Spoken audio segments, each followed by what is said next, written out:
Welcome to Second Presbyterian Church, located in Chicago in the South Loop. My name is Cari Dudich, and I'm one of the docents with Friends of Historic Second. Second Presbyterian Church is one of 3 churches in Illinois and the only one in Chicago that is designated a National Historic Landmark. It gained this status because of its beautiful arts and crafts interior that was designed by architect and congregation member Howard Van Dorn Shaw, collaborative assistance from his friend and muralist Frederick Clay Bartlett. It is a wonder to see this arts and crafts interior. In addition to this designation as a National Historic Landmark, I would consider this interior to also be a museum of stained glass. And today I'm going to talk to you about one of the 9 Tiffany Memorial stained glass windows that grace this beautiful sanctuary. Behind me is the 1903 Peace Memorial Window.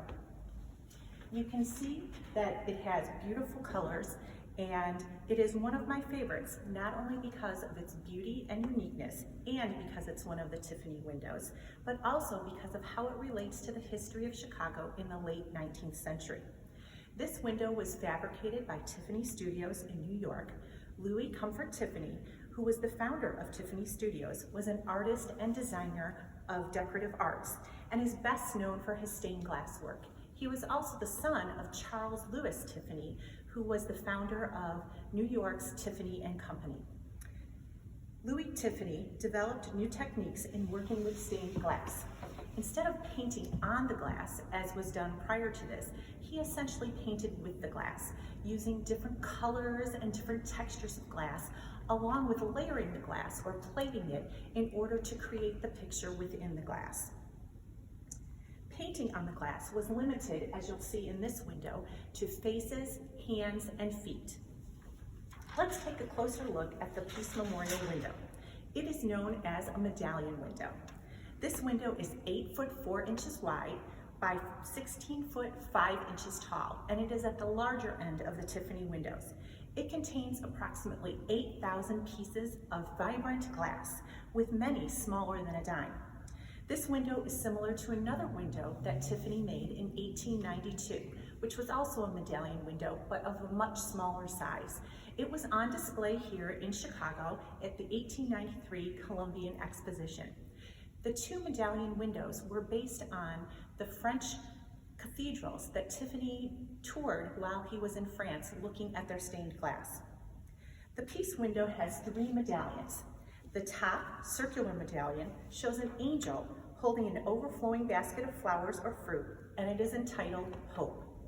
The large central medallion is oval-shaped, shows an angel holding a banner displaying the word peace, and this is where the window derives its name.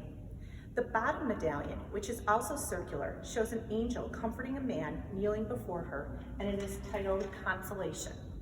Each of the medallions is encircled by a narrow band of polished round jewels that you can see when you look closely at the window. A wider border surrounds and interconnects each of the medallions, and the border is composed of brilliant greens and yellows and blues. The entire window is set against a background of blue with a trellis pattern of circles and squares. Many different types of glass were used in this window, as is Tiffany's signature. Feathered glass is used in some of the angel's wings. Streaky glass is used throughout the window. Drapery glass is used in some of the robes of the angels. And then there's rippled glass and the smooth glass, which is encircling the different medallions. Here at the bottom of the window is the memorial panel. It is made of acid-etched flashed glass, and it is the finest memorial panel here in the sanctuary. This window was donated by the daughters of Silas B. Cobb and Maria Warren Cobb. Maria Warren Cobb was the daughter of the founder of Warrenville here in Illinois. Silas B. Cobb, he's a true Chicago pioneer. He arrived at Fort Dearborn in 1883, and he then went on to establish a saddle and harness business and bought a lot of property in what would now be considered the heart of the Loop. He was also involved in many businesses which helped to grow the city in the late 19th century. The congregation of Second Presbyterian Church was established in 1842. Silas and Maria were present when it was established, and Silas was even a trustee for 2 years. And then he gave generously to his city as well. He gave $150,000 to the first building that was built at the University of Chicago, which is named after him, Cobb Hall. He and his family were also local prominent citizens that lived on Prairie Avenue, just a few blocks to the east of here. And he and his wife had a home there, as well as his 3 daughters built homes. Today, only one of those homes still remains, and it is at 1811 South Prairie Avenue. It is one of the 2 historic homes that the U.S. Soccer Federation uses for their offices.